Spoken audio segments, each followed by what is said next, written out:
আরেকটা জিনিস ছিল, আমি একটা দাবি বললাম যে বাজার কমিটি, আরেকটা দাবি 12-2026 জাতীয় সংসদ নির্বাচন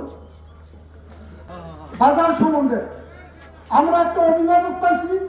এই অভিভাবকের মুক্ত পাই, এই বলে আমি আমার বক্তব্য শেষ করছি। আসসালামু আলাইকুম।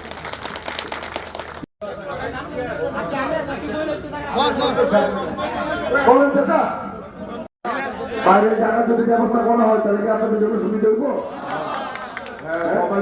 ওই ব্যবস্থাটা ইনশাআল্লাহ আমরা করে দিব, ঠিক আছে?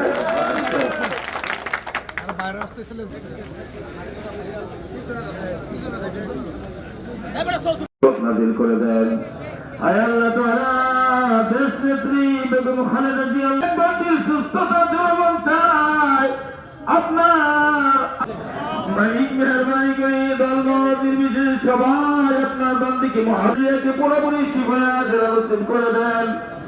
ওই পর্যন্ত হায়াত মেহরবানি করে আমাদের দেশ রত্ন তারেক রহমান আল্লাহর জনগণকে রাখি স্বাগতম জানাতে পারে, বাংলাদেশ আগে আনতে যেতে পারে আল্লাহ তৌফিক দেন। আল্লাহ দেশ রত্নগঞ্জের গর্ব আল্লাহ মুস্তাফিজুর রহমান জি শুনেছেন, সুন্দর করে উনি উত্তর দিয়েছেন। মালিক আপনারা আমাদের দেশ নেত্রী বেগম খালেদা জিয়া অসুস্থ, আপনারা দোয়া করবেন যাতে অতি শীঘ্রই এসে এই ফেব্রুয়ারির যে ইলেকশনটা আছে এই ইলেকশন টোটাল গাইডেন্স ওনার মাধ্যমে যাতে আসে, উনি যাতে ফেরত এসে আবার আমাদের মাঝখানে পল্টন ময়দান বলেন সব জায়গায় যাতে পলিটিক্সে যেতে পারে। বিগত 17 বছর আমার মা বোনরা, আমার অনেক নতুন জেনারেশন নতুন ভাইরা কিন্তু ভোট কিন্তু দিতে পারে নাই। অনেকে ভোট দেওয়া ভুলে গেছে, ভোট কিভাবে দেয়, হাতে কোথায় কালি লাগায় এটা অনেকে জিজ্ঞেস করে আমাদের। এসে জিজ্ঞেস করে ভাই আঙ্গুলে বলে কালি লাগায়, কোন আঙ্গুলে কালি লাগায় এটা শিখায় দেয়। তার মানে কি ওরা এটা সম্বন্ধে জানে না।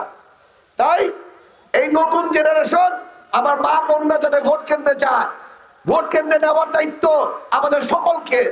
কারণ ভোট কেন্দ্রে নেওয়ার পরে সে ভোট দিবে যার ভোটের মাধ্যমে এই রূপগঞ্জ স্বপ্নের একটি রূপগঞ্জ হবে, যেই কাঞ্চন বাজার একটি মডেল বাজার হবে। ইনশাল্লাহ তাকে ইনশাল্লাহ কাঞ্চনের মানুষ, ইভেন রূপগঞ্জের মানুষ ইনশাল্লাহ তাকে বাছাই করে নেবে।